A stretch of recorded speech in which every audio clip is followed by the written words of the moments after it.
Hello, Twitch! Artemu here, and today we are finally continuing Pokemon LeafGreen.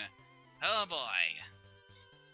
Last time, which happened quite a while ago, we cleared up everything that we can do in the Sevi Islands. And today we are going to make more progress for the post-game of LeafGreen. There's actually not a whole lot we have left to do, without dabbling into some less than legal means, but whatever. So I think before we go challenge the Pokemon League rematches, that we finish up the hunt for the legendary Pokemon. We've already caught Articuno, Zapdos, and Moltres, and there is now a Pokemon available to us in the post-game.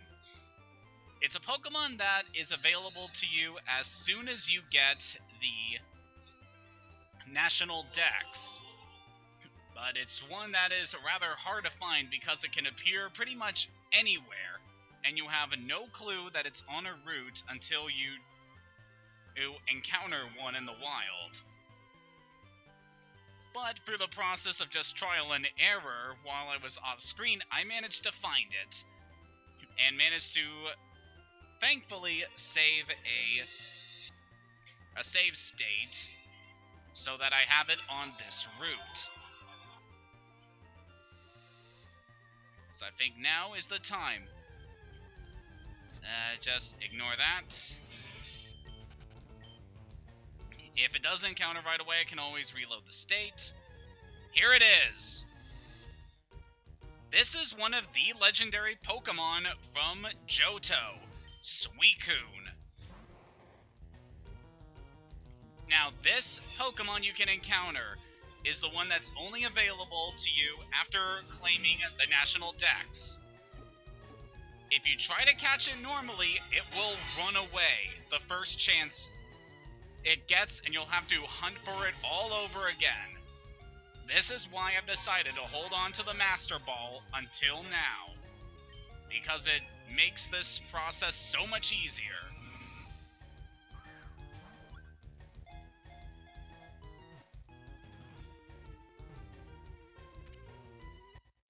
We got it.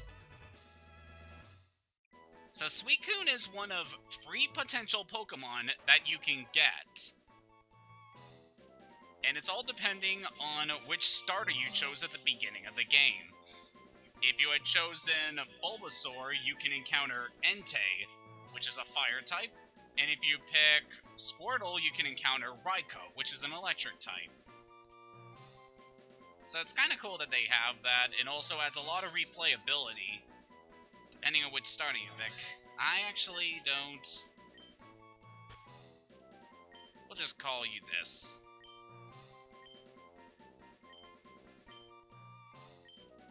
Borealis.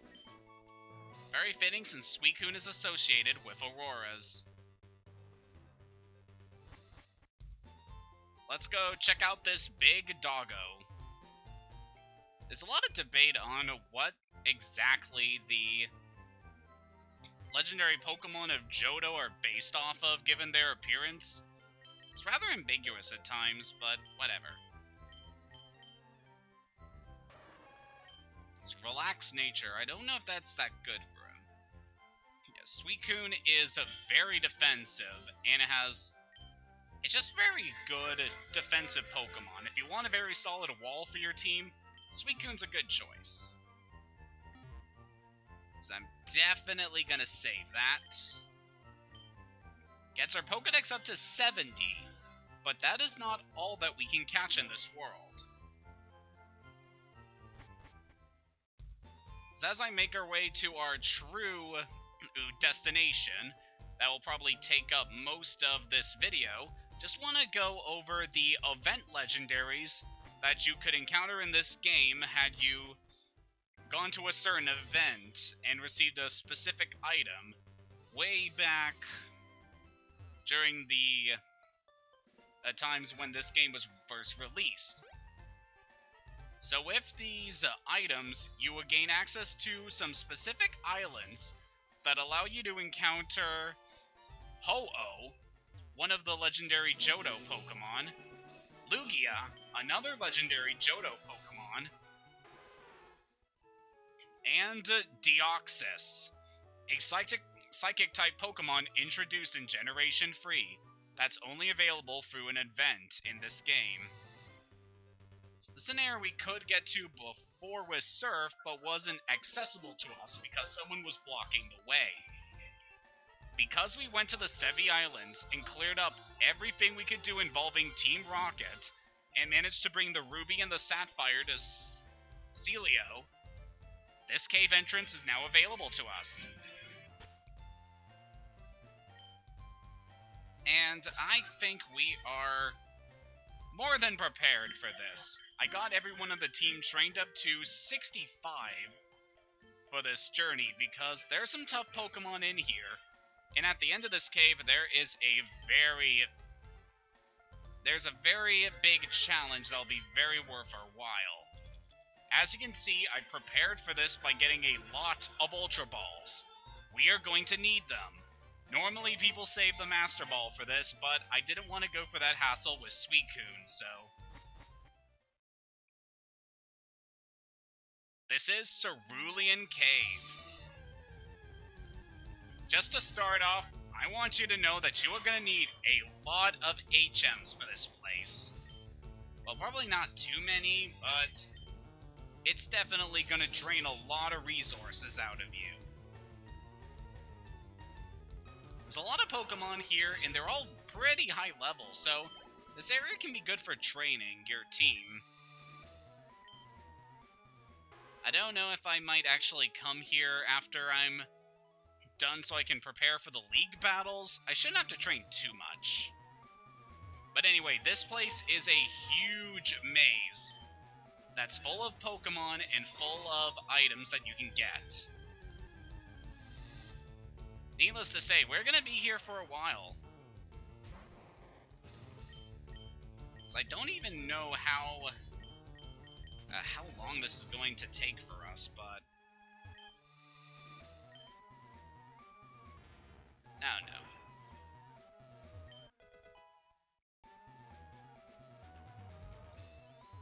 So something about the Cerulean Cave that I think is really cool, just personally to me, is that this was the area where I found one of my shiny Pokemon.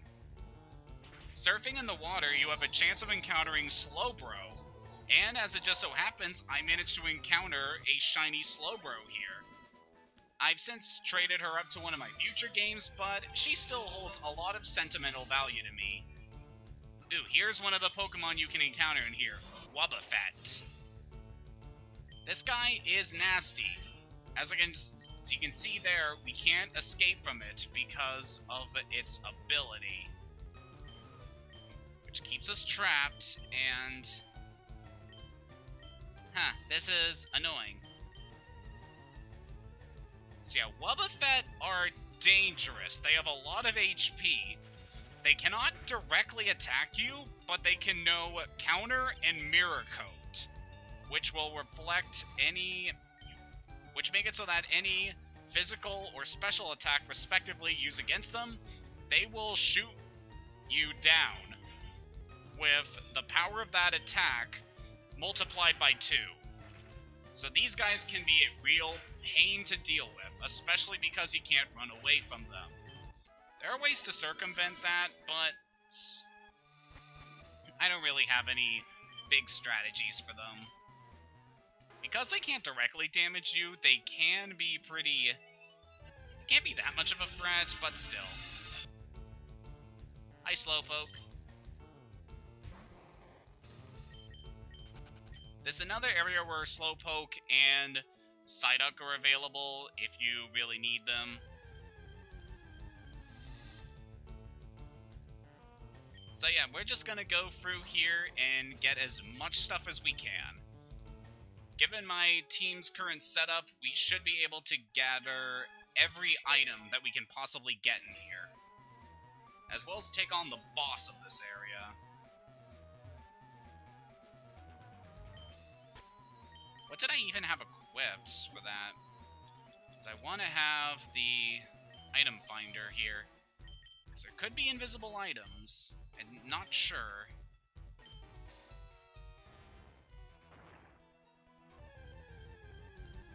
So as we're going through here, I thought it would be nice to talk about the Nintendo Direct that came out a couple of days ago, because, oh boy, there's a lot of good stuff from that Direct. Alright, that's a dead end, so we'll go back. Literally, the first thing they showed during that Direct had me so excited. Super Mario Maker 2. And just, I am really happy that we're getting another... Whoa. Huh, I didn't know Machoke had a chance of holding focus bands. That is cool.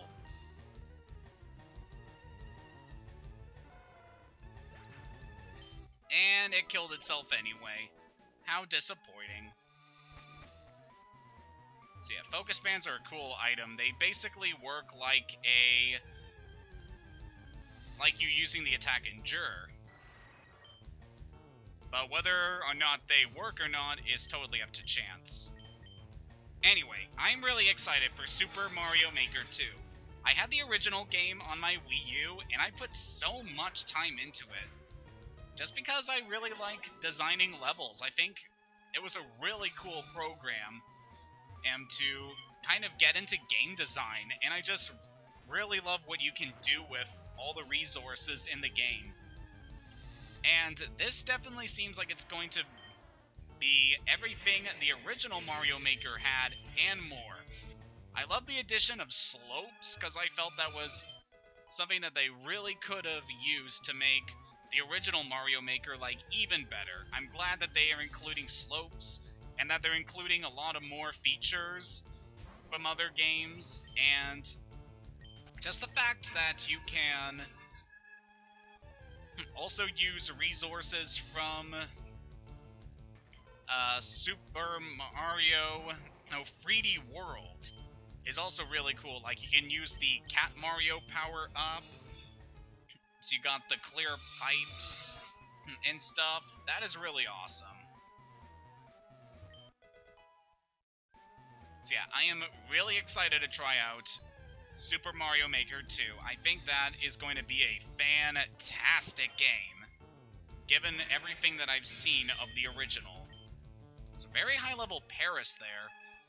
If you want to relearn moves, I recommend using Thief on those guys in order to take mushrooms from them.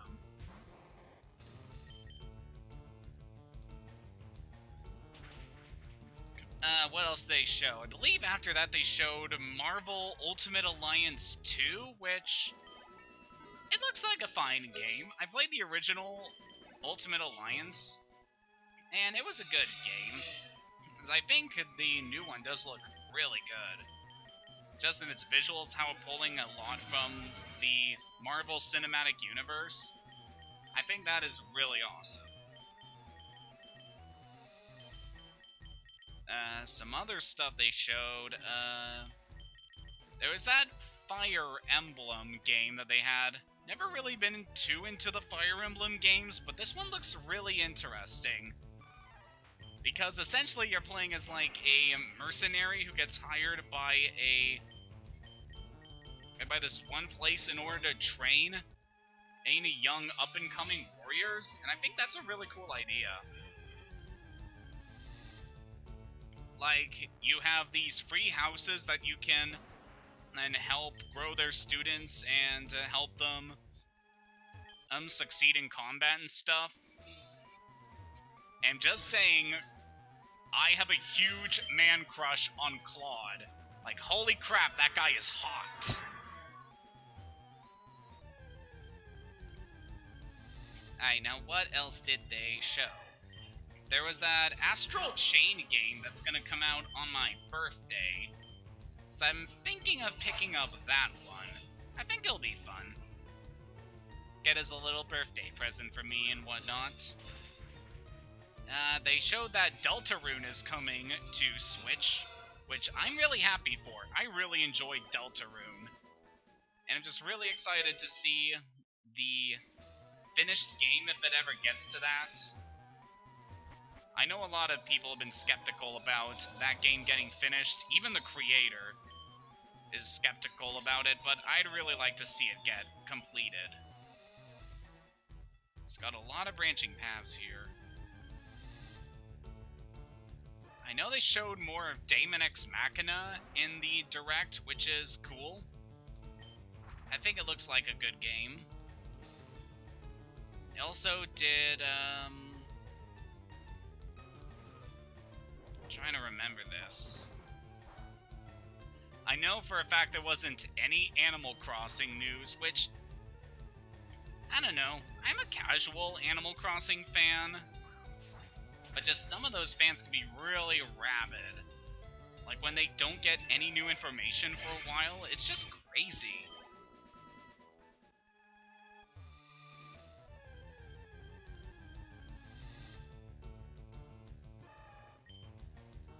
But what else did they show? I'm kind of saving my thoughts on another big thing for me until a bit later.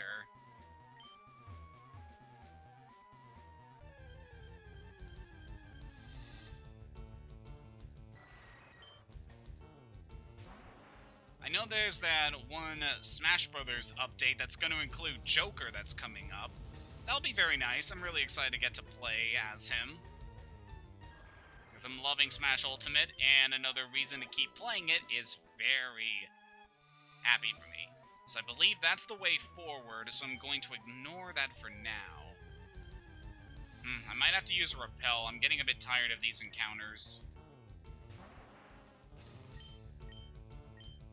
And I have plenty of time to get to the big battle. I'm trying to be coy about this, but you can probably tell what we're going to be facing if you look at the video title.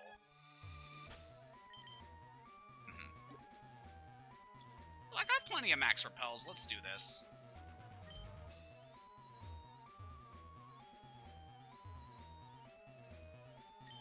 So don't need to go over there. Let's go down here. Kind of shame we got all these dead ends here that don't really lead to any places. Is there anything over here?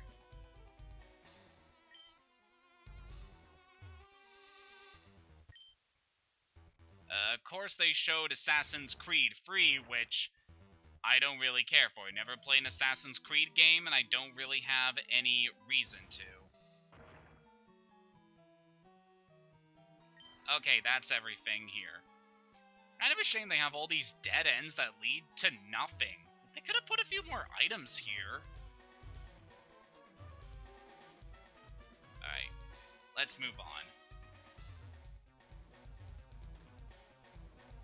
Okay, I should actually get to the big point that I consider the highlight of the Nintendo Direct personally. At the very end of the Direct, they showed that they were doing a remake of The Legend of Zelda Link's Awakening. Now, this is a big deal, personally, for me, because Link's Awakening was my first exposure to the Legend of Zelda series. And in my personal opinion, wow, 67, jeez. In my personal opinion, I consider it one of the best, at least to me. I know that there's a lot of debate over which games are truly the best, just all the Ocarina of Time fans. Ugh.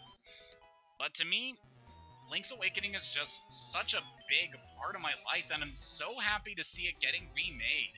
And I think the new visual style is like really charming and really highlights like the just all the charm and creativity that came to Koholint Island. It's great. Alright, I was hoping that this dungeon would last a little bit longer, but we've made it. As always with any battle, I recommend that you save. There is no going back after this. Well, maybe there is, but I don't know. Just want to look at my team right quick. Sleep Powder be very good. don't know how well you're gonna do to its attacks. You're not gonna have good special defense. Of course, we all know Crunch is gonna be really good here. I might actually go for Crunches.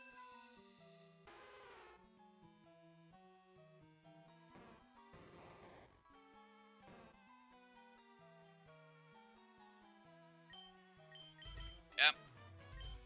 I'm gonna do this. Alright, we saved.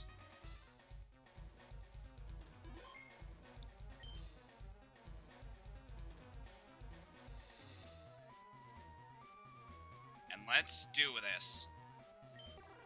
Mew. The experiment created in the Pokemon Mansion, back on Cinnabar Island. It's Mewtwo, the clone of Mew, a Pokemon bred specifically to battle. This guy is tough. He has some of the highest stats of any Pokemon in the game.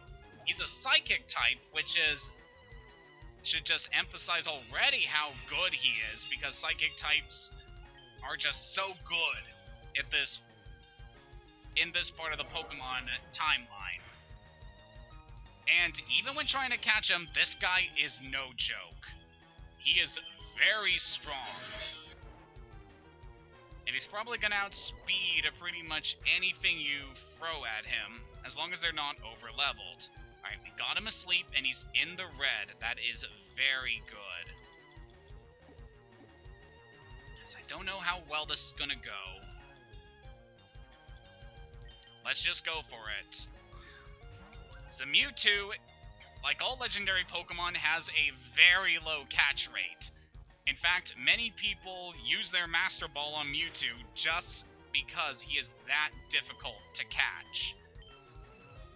I've decided to play it a little bit safe by... Oof, right, yeah, Safeguard. That's gonna be a pain. So yeah, this guy is tough. He has Psychic, which is Stab, and is powered up by his massive special attack stat. He has Recover, which he can use to heal himself, and just prolong the fight even more. Good. He dropped the Safeguard. Let's yawn him again. He's also got Switch for doing some decent neutral damage. And of course he's got Safeguard in order to eliminate any status ailments that you may want to use against him. This guy is very tough to catch.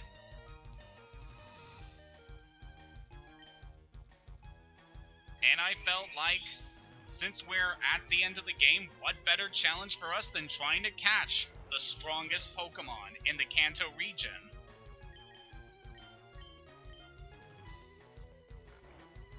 This isn't necessarily the last challenge because we still have the Pokemon League rematches, but I felt like fighting Mewtwo at this point would be just a great send-off to our adventure for the time being.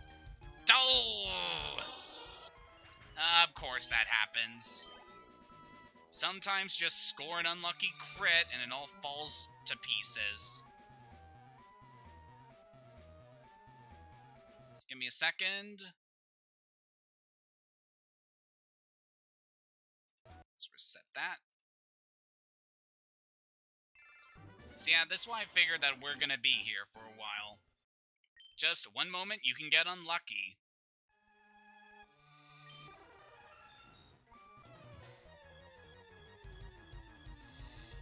But that is fine. We got all stream to worry about catching this bozo. I really shouldn't call the strongest Pokemon in the world a bozo, especially because he can read my thoughts, and that's terrifying to me. Let's try to weaken him a bit more.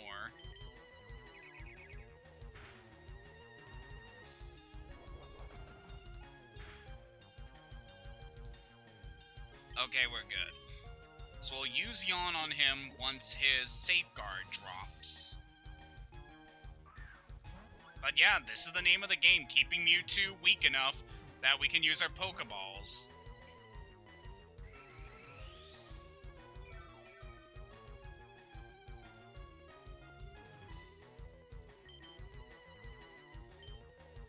And just in general, Mewtwo is a really cool Pokemon. Like, back in the day, pretty much anything having to do with Mewtwo just made everyone in the fandom just really excited. Just because he's got a really cool design, he's got really cool lore behind him, being this artificially created clone of Mew, which is said to be one of the first Pokemon. Just everything associated with this creature is amazing. And of course, for those of you who have seen the first Pokemon movie, and what an interesting character Mewtwo is in that, I know that movie can be very silly at times, but goddamn, I love Mewtwo in that movie. Just think everything from his performance, just the animation, the way he carries himself, and the threat he poses to the world and to the heroes. It's just really good.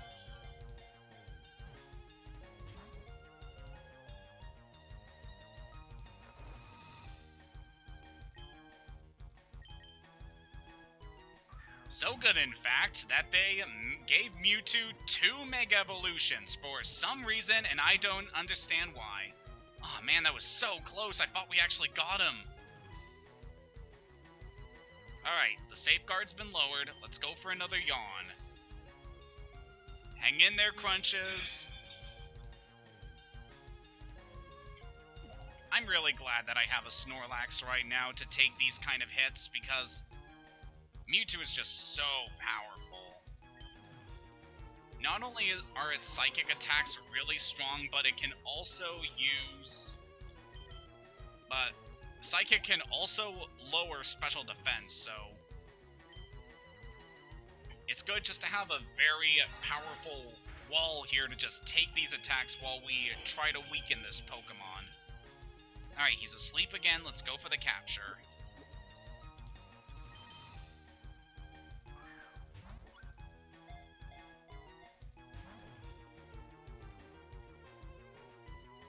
I don't really know what I'm gonna do if I manage to beat this guy early. Because I don't know if it's gonna happen. It's probably gonna take a while to get this guy, because it seems like every time I try to go for Mewtwo, without using the Master Ball, it always takes a long time. But we'll see what happens.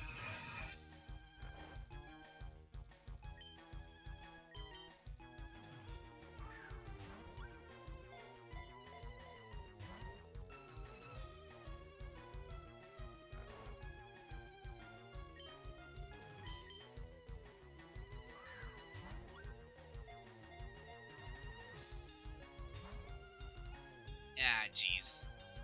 Alright, let's back up. Of course he uses Safeguard immediately after he wakes up. Let's try again.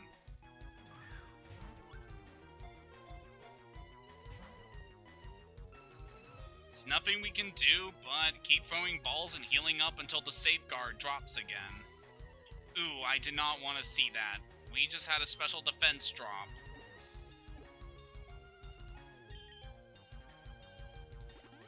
Heal up. And Crunches almost has 300 HP. That is amazing. Come on, buddy, you can take this.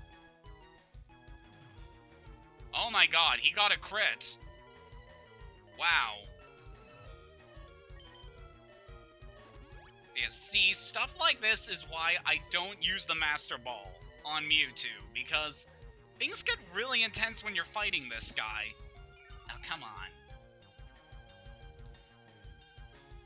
He's such an imposing Pokemon because of his stat total and how he's able to recover health. It makes battles against this Pokemon just really interesting. Alright, the Safeguard's been dropped. I was wondering why I went first, but then I remember that Crunches has the Quick Claw equipped. So that was lucky. Come on, you. Alright, use recover twice. That's interesting. Shouldn't matter. If we can get a paralysis with body slam, that'd also be good. Alright, crunches. Coming in for the clutch. Let's keep nice and weak. This is actually really good because Safeguard can't remove paralysis, and not even recover can get rid of that. It also slow Mewtwo down and make him unable to attack sometimes, so this is very helpful. I'm really glad Crunches managed to pull that off. And I don't have to waste time using Yawn anymore.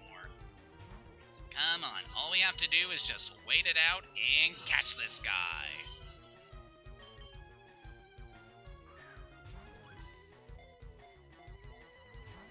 Yo, this actually really kind of sad for me because the LeafGreen playthrough is coming to a close, and I really did enjoy playing this game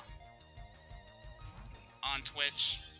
I feel like I've definitely improved as a streamer throughout this whole experience.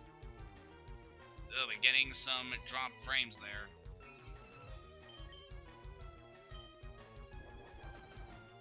But despite everything coming to an end very soon, I'm very glad that we managed to get this far and have all these great experiences with my team. Oh man, frames are really dropping now.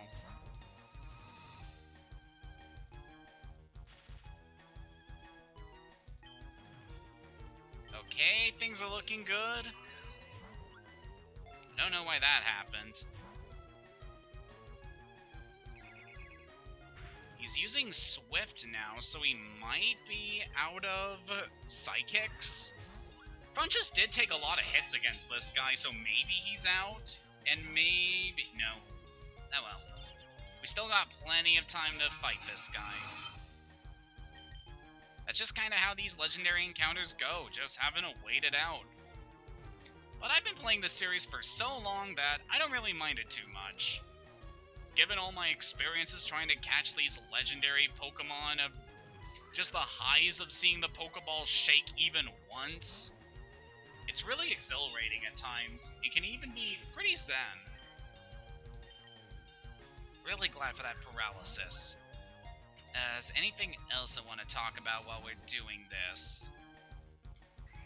So I don't think there was any more stuff from the Nintendo Direct that would really caught my eye. Don't want to go for Shadow Ball because that will be super effective.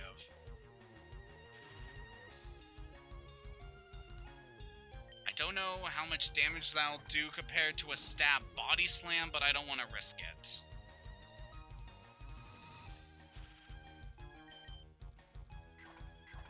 Come on, buddy. Alright, that's pretty good.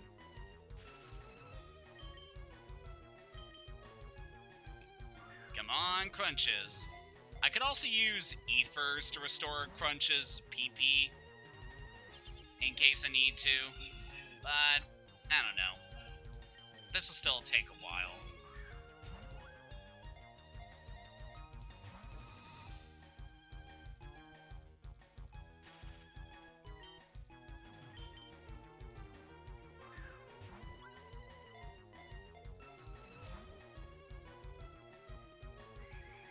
There's that recover again. I might actually go for the...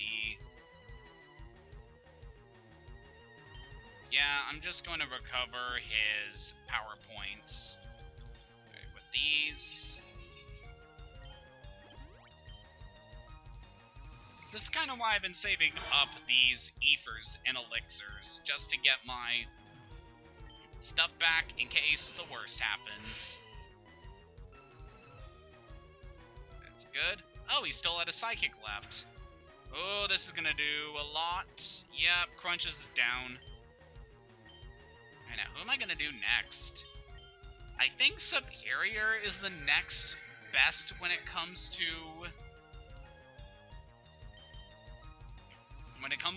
bulk. So let's go for Superior. I guess you should be able to handle him pretty well.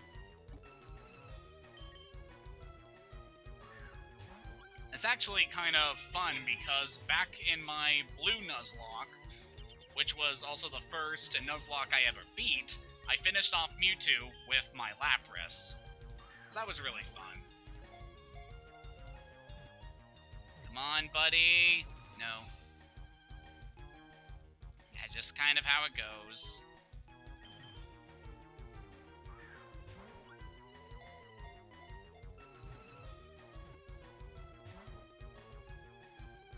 Just anytime the ball shakes, I get excited.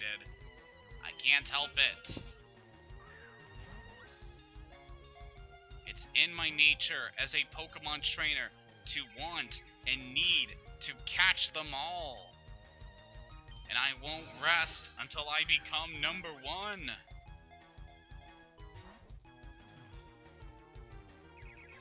You know, I'm really glad I got to see all of the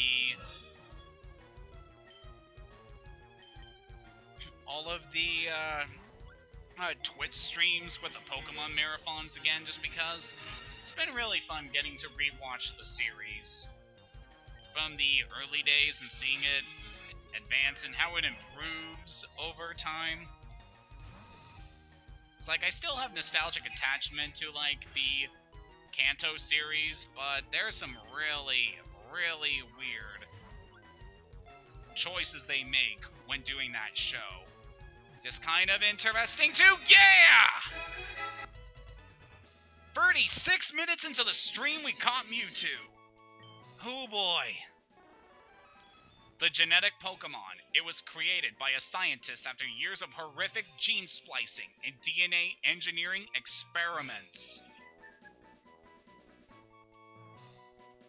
Hell yeah, I'm gonna name this Mewtwo. Now, this is going to be a rather interesting name. It's going to be a very, very obscure name. I'm not expecting anybody to get this.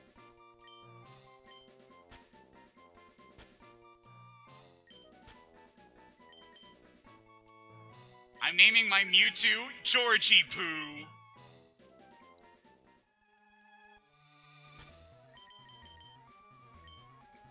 Ah, that's just amazing. Managed to catch him so early. I'm impressed.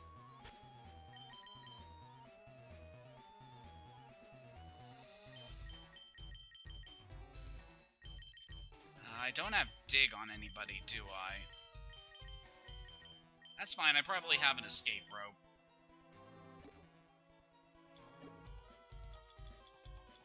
There's one.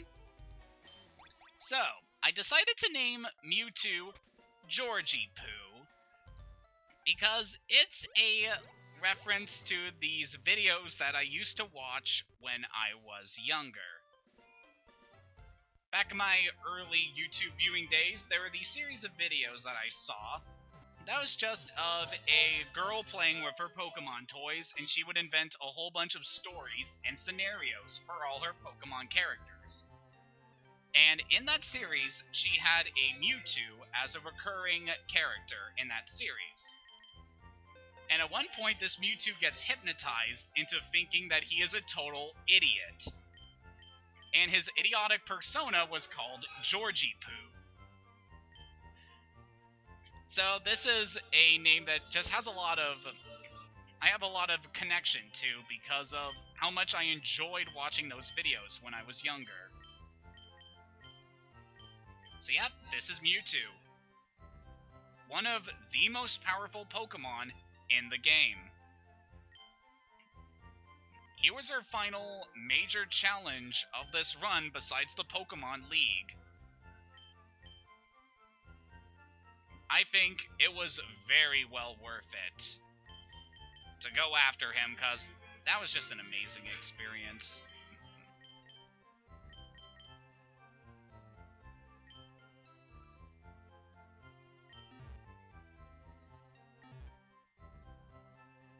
Oh man, but with that, we got a lot of time left to kill. I guess there's nothing else I can do except train up for the Victory Road battles. Alright, I'm gonna do just that then. This also gives me a chance to kind of show you my training process whenever I play for this game. So let's get right to it. That'd be nice. I should give that to somebody. Ooh, we got a nugget too. And Repel wore off. Good.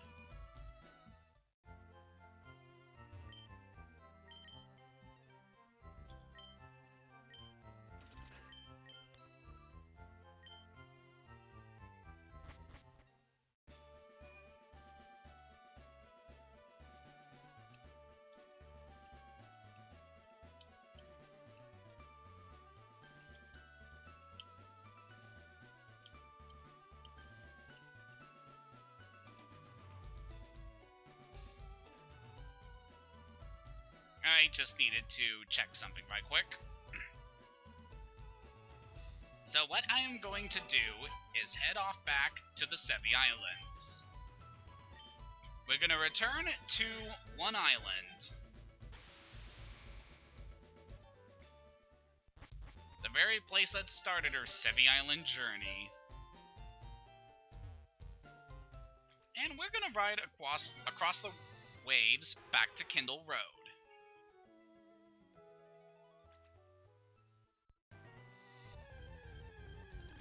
Get it from here.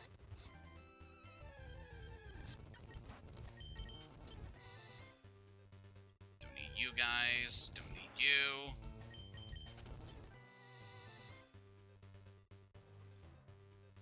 Now, what I like to do to train in this game is I like to go here, where these black belts are. Equip my Versus Seeker. And right when I have all these people on screen, I use the Versus Seeker to challenge them. Then when that happens, we battle them over and over and over again. Because these guys have very high level Pokemon, and they give a lot of experience. I don't know specifically which trainers in the game give the most experience, but these are the ones that I like to battle. And I just do this over and over to train up my Pokemon. It's actually a very quick process. So I think what I'm gonna do, since there's pretty much accomplished everything I wanted to do in this stream. So I was really expecting Mewtwo to last a bit longer, is I'm just gonna train up the rest of my team in preparation for our final battles. Let's use Earthquake with Pine, since Raffian is immune to that. So I think this would be a nice way to just chill and get my training done in preparation for the Victory Road. I mean, the Pokemon League. Let's keep Raffian out front. So whenever I finish up a battle with those guys, I like to come into the Ember Spa and just relax in the water. That'll heal up your Pokemon, get you back up, and walking in here helps recharge your footsteps in order to use the Versus Seeker again, so that's very helpful. Let's make sure you're on screen. And then I just do this over and over and over, and this is how I gain my levels.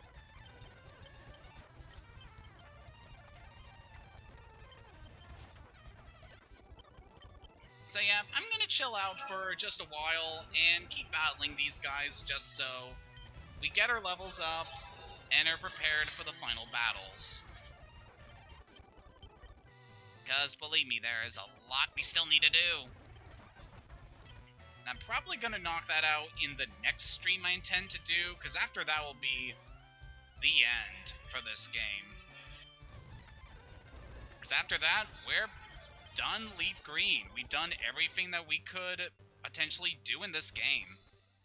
And honestly, though it's sad to see this game go, I'm very impressed with everything I managed to accomplish in it. I really do love this team I put together. They're all a lot of the Generation 1 Pokemon I really like and have grown attached to over the years. So it'll be very nice to finally see their stories come to a close. I guess I can use this time to just talk about my Pokemon then. Just throughout this playthrough, I've really enjoyed using everyone on this team, and everyone who joined the team but then had to leave. Like, Raffian, she was a very good member of the Charizard family that I got to use. While Charizard is personally my least favorite out of the Kanto starter trio, it's still a Pokemon that I really do like at times. I think the hype for this Pokemon is horrifically overblown because it does have some very glaring flaws, looking at you, Stealth Rock. But overall, I still really like it, and Raffian was very good in this playthrough. Just throughout most of the game, she was very strong, she was very fast, being able to take out pretty much anyone I sent her out against. She was very helpful in a lot of battles, like... So I don't think she participated in Brock, but she was definitely in for...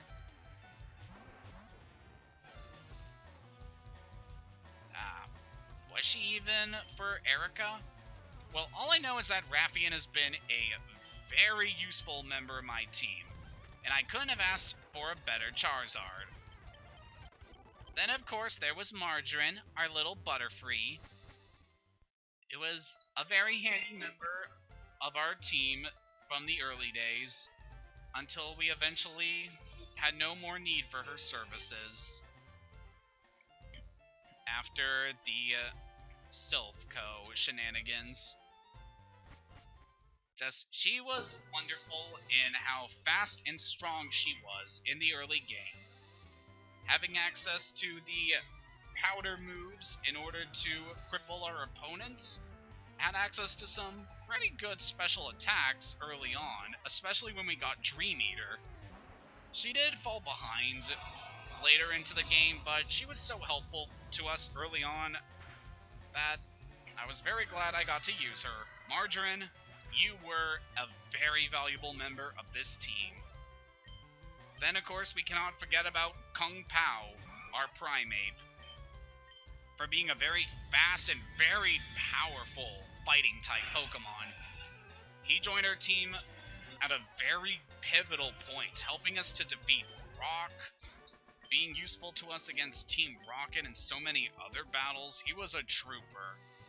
And though we had to say goodbye to him around the same time we caught Crunches, I was very happy to have him on the team. He was a very, very good fighter, and I will always honor his duties.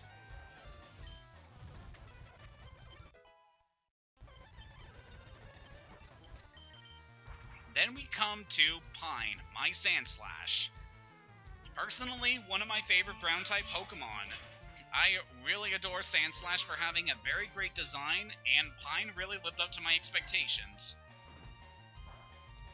While I was lucky enough to have her as Adamant when I first did this stream, I unfortunately lost that boon when I had to restart everything, but that was fine, because Pine was a very good member of the team. She had very high attack, very high defense. She was there to take a lot of hits that the other members of my team couldn't, and she really excelled at that duty. Being able to take on so many important threats and being there for us, single-handedly defeating Lieutenant Surge's team, being very helpful against Koga, as well as Blaine, I believe. She's been a very hard-working team member ever since she joined us, and I couldn't have asked for a better Sandslash. She was awesome.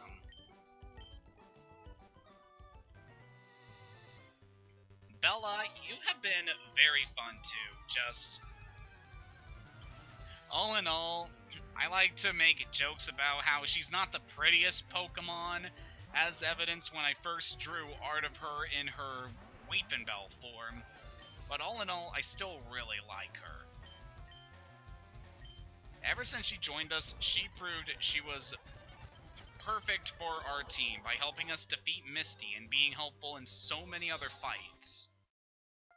She had access to some good grass attacks early on and was very helpful at defeating so many threats with her support attacks. She was a very good fighter, a very good support Pokemon.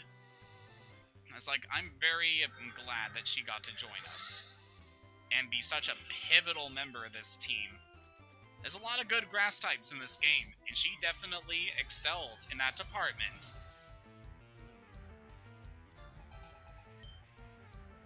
Mimian, oh boy, you were amazing. I know that Mr. Mime gets kind of a bad reputation, and it's not helped that a lot of people prefer Alakazam as a psychic type in this game, but Mimian has been amazing. He's one of my favorite psychic types, and he's just been an amazing part of this team. Being very fast, very strong with his attacks, and being able to provide support to us via his screen attacks. Having such good moves, even early on.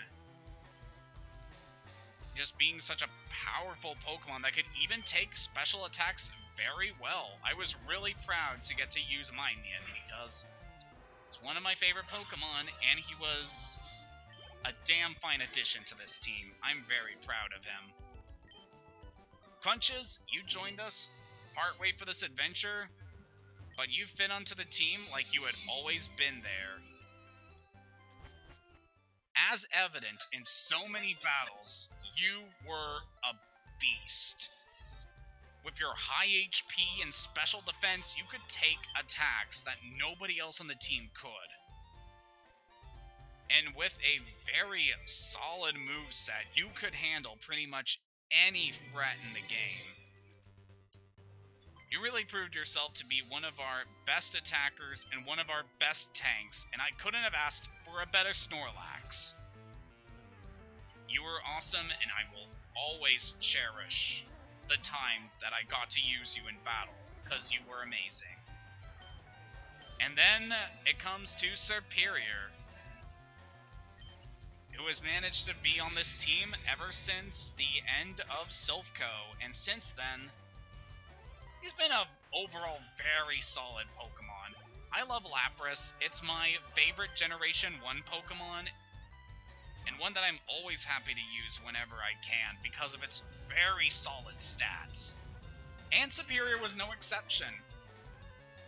Not only with his great stats, but also having a very diverse moveset. Being capable of inflicting so many different kinds of damaging moves.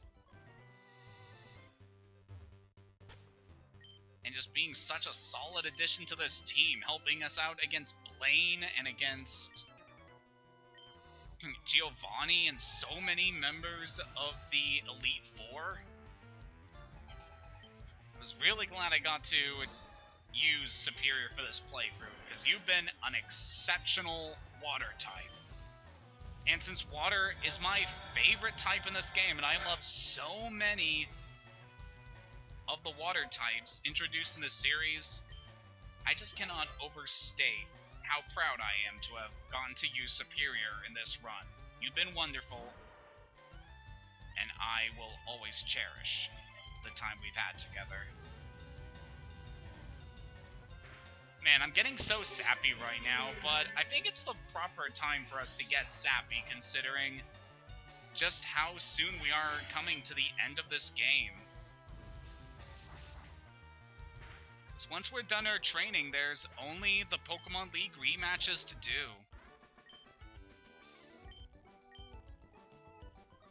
And once that's over, that's it for LeafGreen.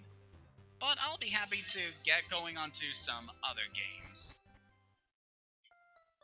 I've already gotten some of the stuff set up for the eventual gold streams I'll be doing. which should be very nice. Like, I've got my background set up and everything. I'm going to have to find a ROM for that game, but shouldn't have too hard of a time.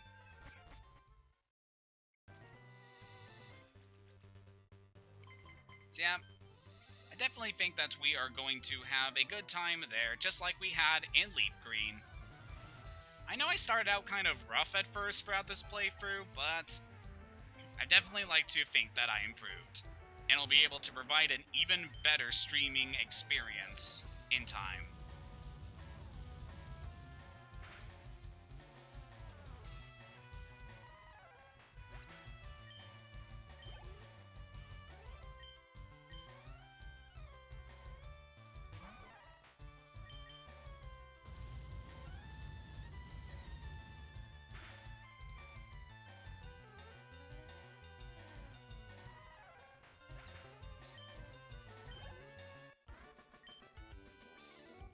I guess I don't really know what I could be talking about right now.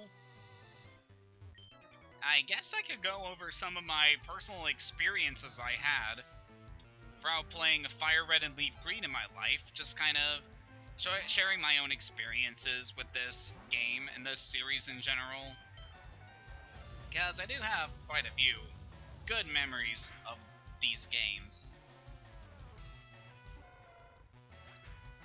For one thing, I'd like to start off with the fact that my copy of Fire Red may have not been legit. Like, I'm fairly certain that most copies of Fire Red aren't partially translated in English, but have the rest of the game in Japanese. And I'm pretty sure that most copies of Fire Red don't have a black cartridge instead of the red one that you normally see them have.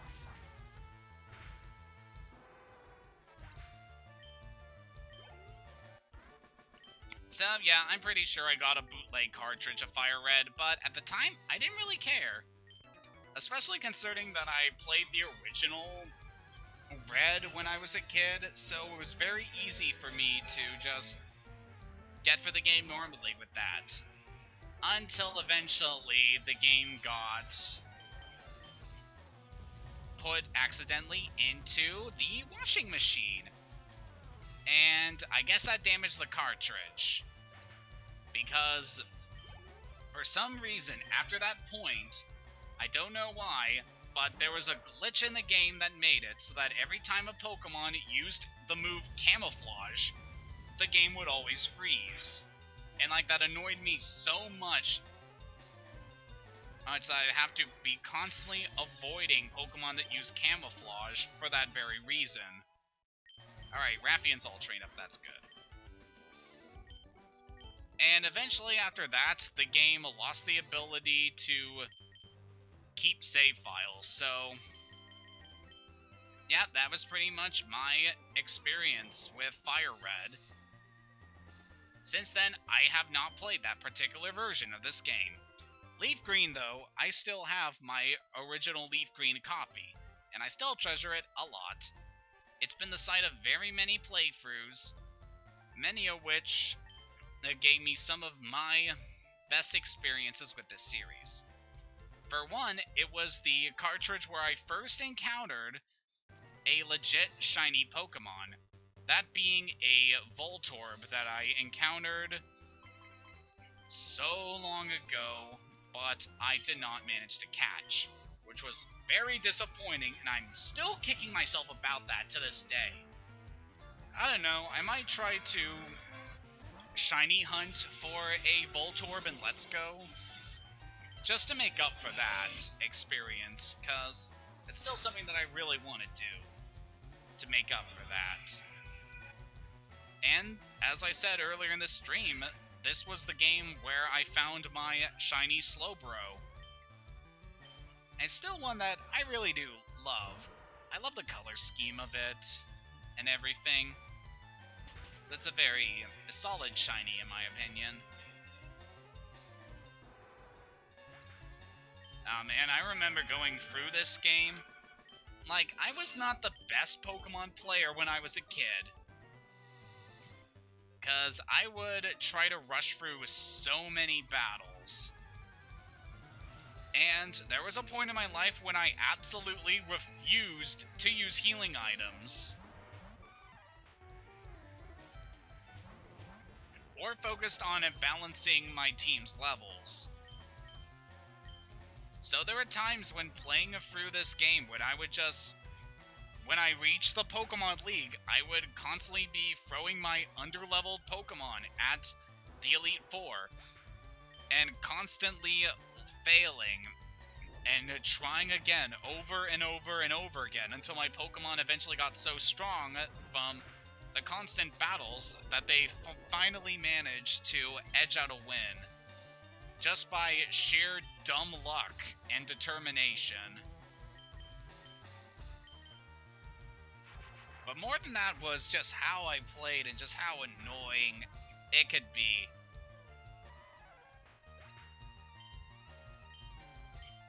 Because, not gonna lie, when I was a kid, a lot of the time, I would just use my starter Pokemon for most of the game and have it get so high leveled. In fact, I would even equip my starter Pokemon with the experience share, so that even when my other Pokemon got to fight, my starter would still get experience, and so kept being so high leveled, which at times would be just very inconvenient for everybody.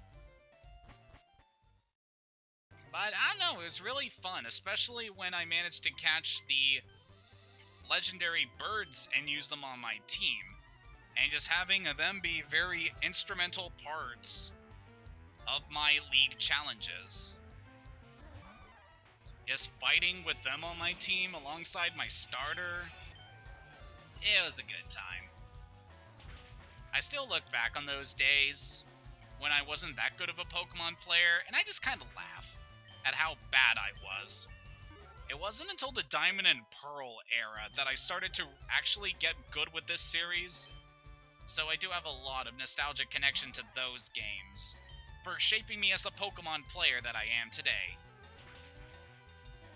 But another thing back when I was playing this game, because I believe around the time when I was playing Fire Red and Leaf Green was when I started using a certain system for building my team.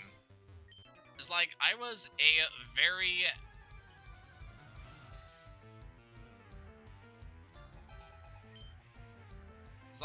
very compulsive child, which may have something to do with my Asperger's, I'm not certain.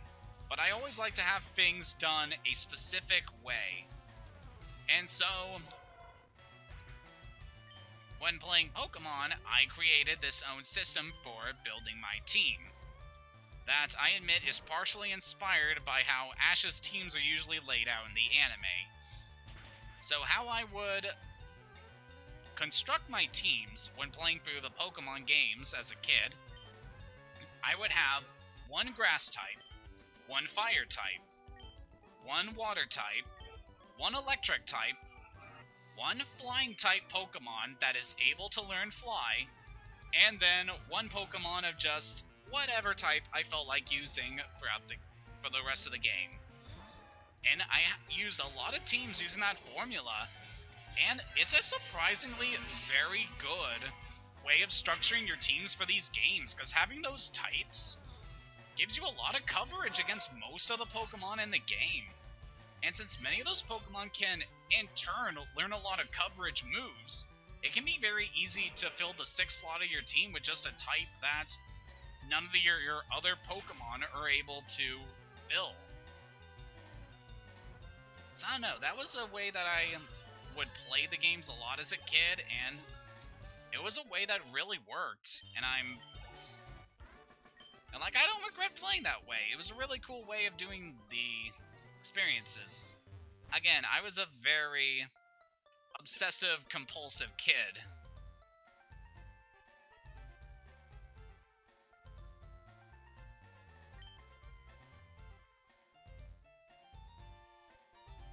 And as always, I inevitably did a Nuzlocke run of Pokemon Leaf Green.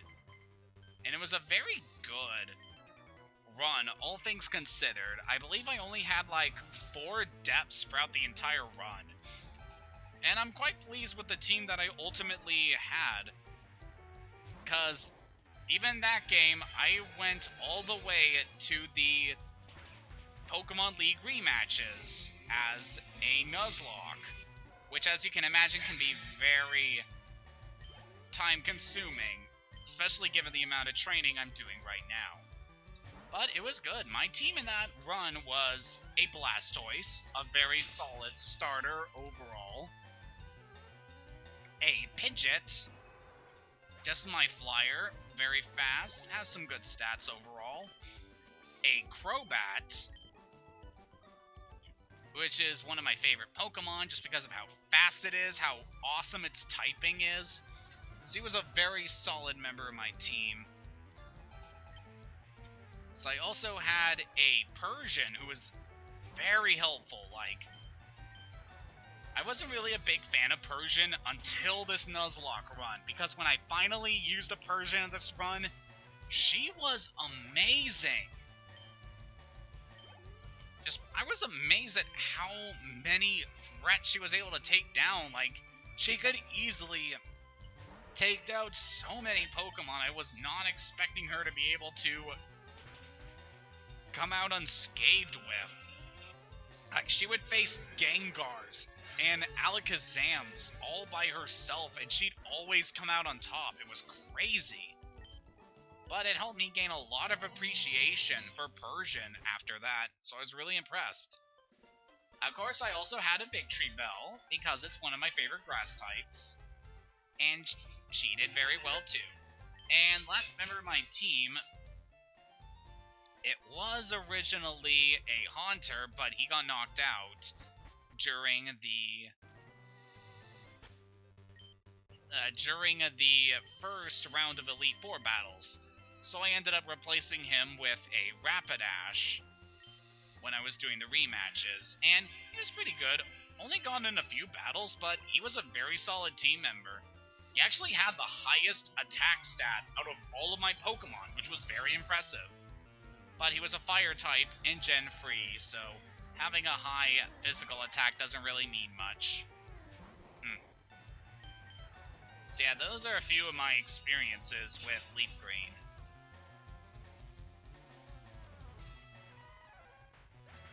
Just overall, I really enjoy this game. It's a solid remake of the original Pokemon games that adds so freaking much to make the experience of going through Kanto so much better than it ever was in the original games. Like, they ironed out all the kinks and got rid of all the glitches that plagued the Generation 1 games. They added in all the features that were introduced in Gold and Silver and in Ruby and Sapphire to just make this world so phenomenal. Even adding in content that was originally planned to be in the original games but was ultimately scrapped. So I'm very thankful for Fire Red and LeafGreen for giving, in my opinion, the definitive Kanto experience. I know a lot of people love Let's Go Pikachu and Eevee. I do enjoy the games myself, but that game also features the Pokemon Go catching mechanics, which, depending on who you ask, can make it or break it. But this, it's just Kanto all the way through, and just getting to play for this game of such great quality with all these Pokemon, with all these touch-ups done to it, it's not perfect. I mean, they still have the physical special split hasn't happened yet. A lot of Pokemon are still kind of underwhelming. And like, a lot of the bug types haven't received the improvements that they got in Gen 4.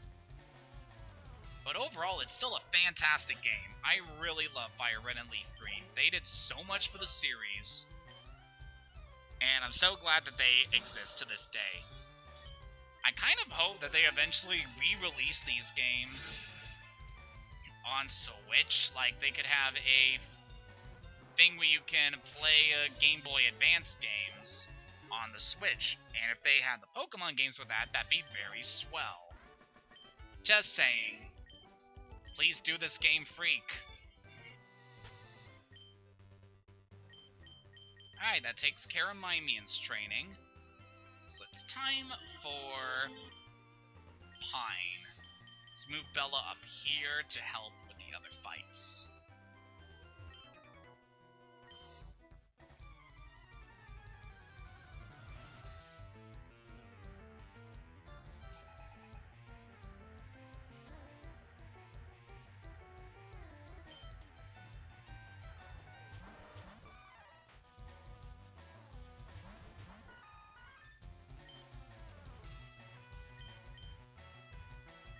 Yeah, we'll heal up right after this, so it's no big deal. Let's take you out. So I don't really have much to talk about. Might as well just fast forward all these battles.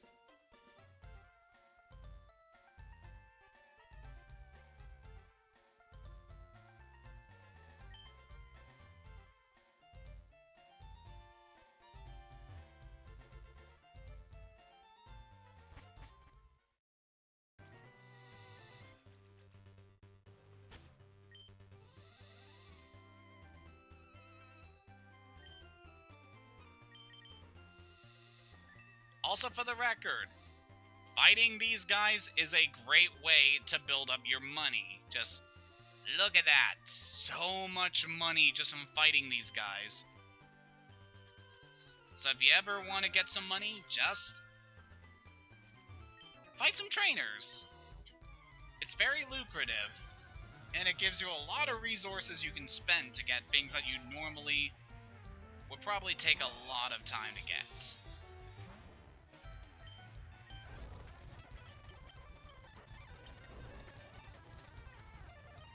I'm kind of sad because I don't really know what else I can say at this point. I've already shared so many of my experiences with this game. I just don't know.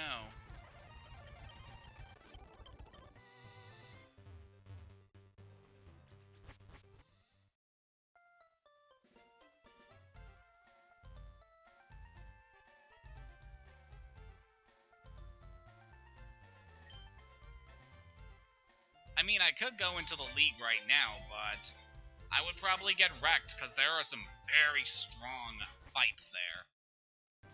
As I know it's just the Elite Four battles, but at higher levels, but they do add a few new Pokemon and strategies to them, so I at least want to be prepared as much as I think I want to be for these final battles.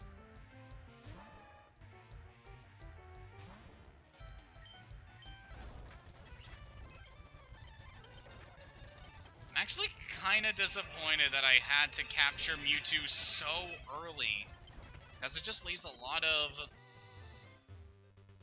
I guess people would call this dead air, but it's honestly not too bad, because you're still seeing gameplay progress. It's just not anything that's really exciting, because we're just fighting the same guys over and over and over again. But, I don't know, it's part of the experience getting to play these games.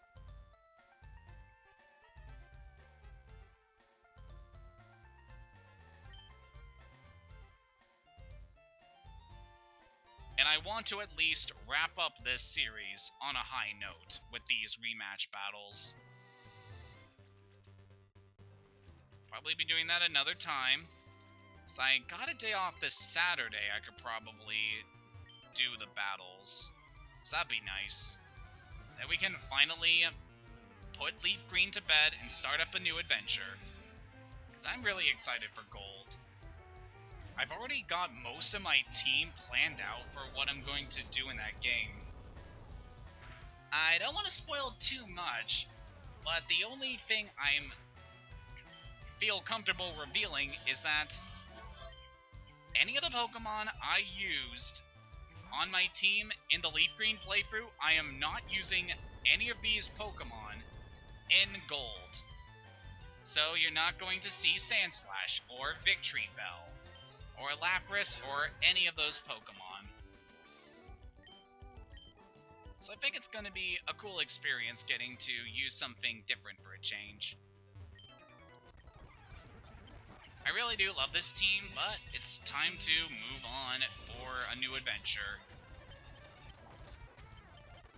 One that I'm going to enjoy doing, and one that you're probably going to be happy to get to see. And again, I want to try and improve myself as a streamer.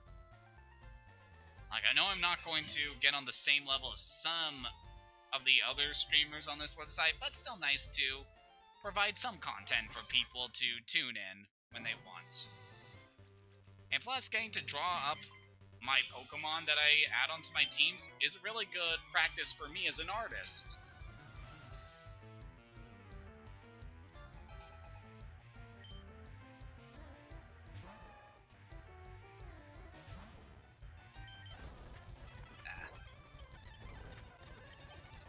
Say that, boy.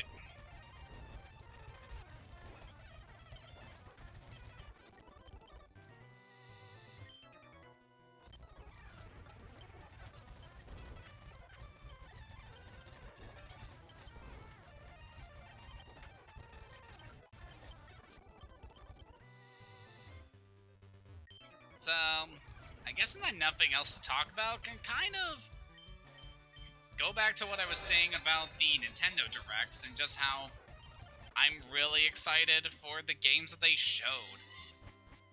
Like, there's obviously some gaps that could have been filled with some other news about some releases, but I'm still very pleased with the lineup that they did show. Like, Mario Maker is a big plus for me, so is Link's Awakening. I'm kind of interested in Fire Emblem Free Houses and that Astral Chain game, so there's a lot of cool stuff.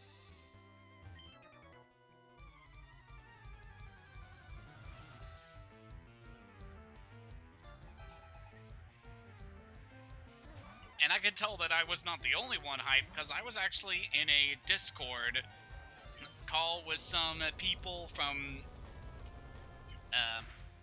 the Maryland Discord server, and we were kind of just as having our own reactions to everything. It was really fun. And even after the direct was over, we were just talking for hours about what we've seen and our expectations going into all of these different games.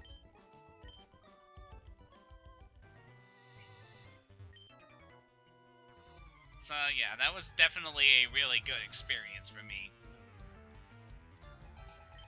Besides that, work has been, well, I wouldn't say too bad, but work's been about the same as it usually is. Very thankful that I got a couple of days off recently, but going back in tomorrow, and we're not going to have free time until Saturday, but that's fine.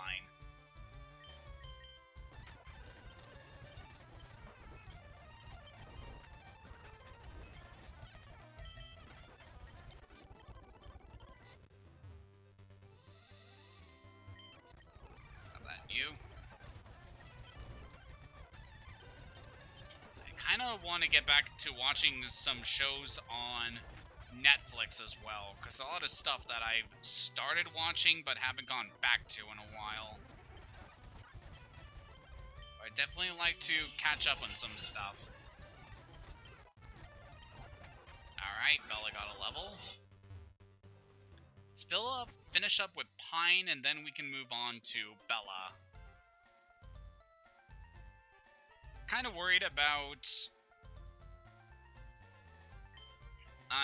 worried about training Crunches and Superior here, because they're not going to do too well against fighting types, at least defensively, but we'll see what happens.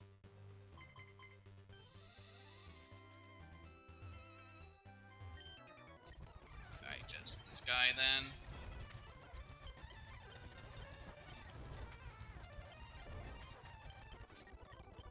But yeah, as you can see, this is a very good place to train up your team.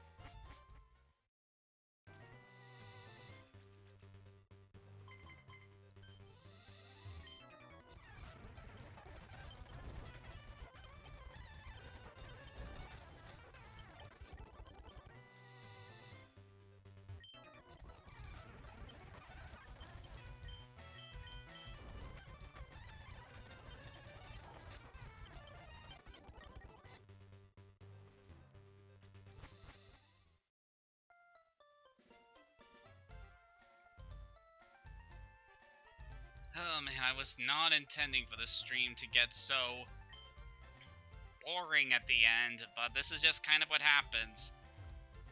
Mewtwo decided to totally mess with my plans. And instead of spending an entire stream trying to catch him, now we're spending the majority of the stream just training at my team. Which I guess is better than some other stuffs I could be doing.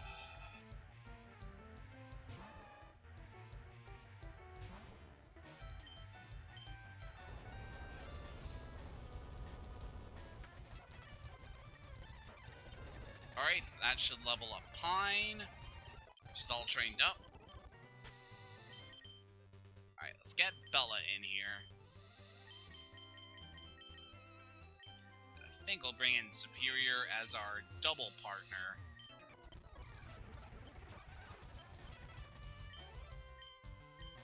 How are we gonna go with this? I guess Superior can surf them. Also, probably... Well, actually, I can't get another... That's something I really regret doing, getting rid of Psychic on Superior, because that's a very good move. I don't think I can get another TM for that.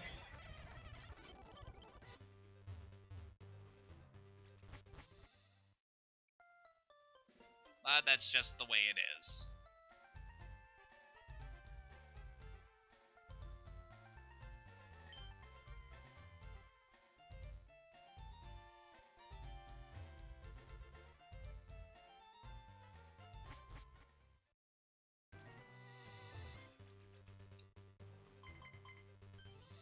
Come on.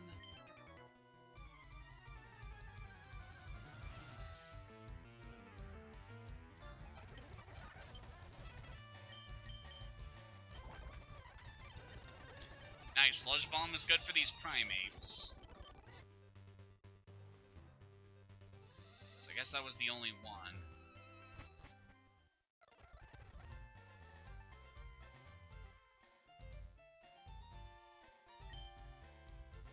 I really don't like to have to use the speed up, because it does mess a bit with the time, but who really cares at this point?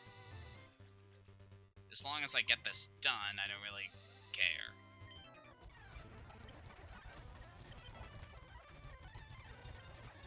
Kind of going back to other games I plan on streaming, I don't really know just yet what else I could do.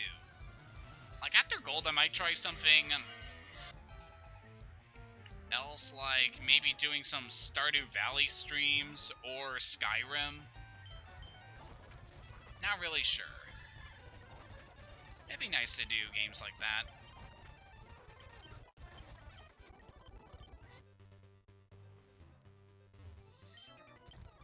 Skyrim, I know I can definitely have fun with, given all the different play styles you can do in that game.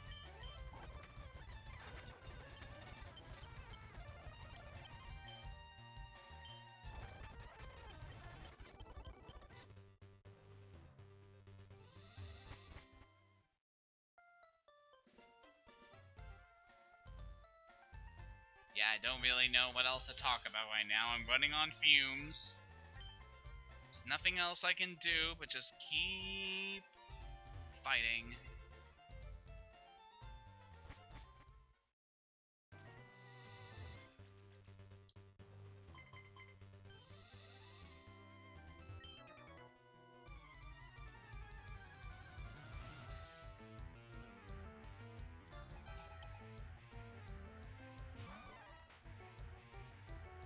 Kind of a shame that I don't have someone else I could talk to at the moment.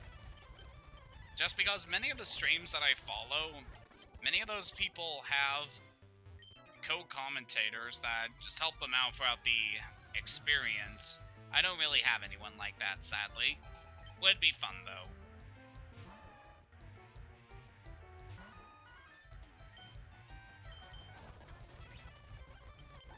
Hey, stop that.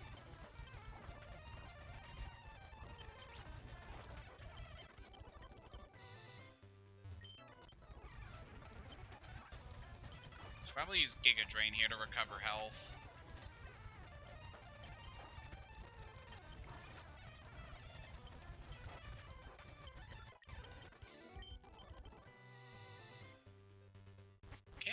probably a few more levels on Bella.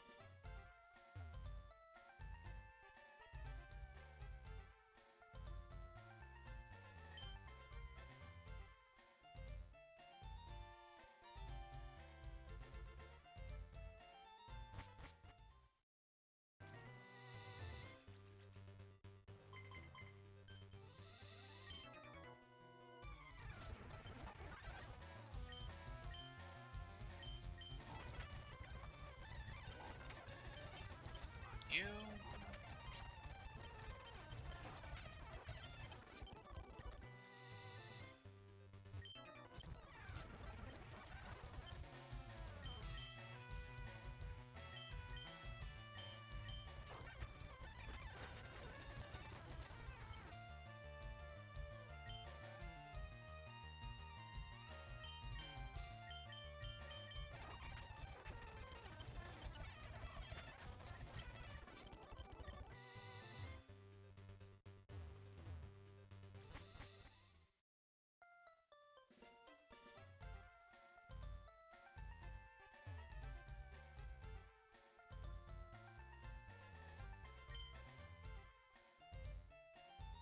Yeah, I really don't have anything else to say at this point, sadly.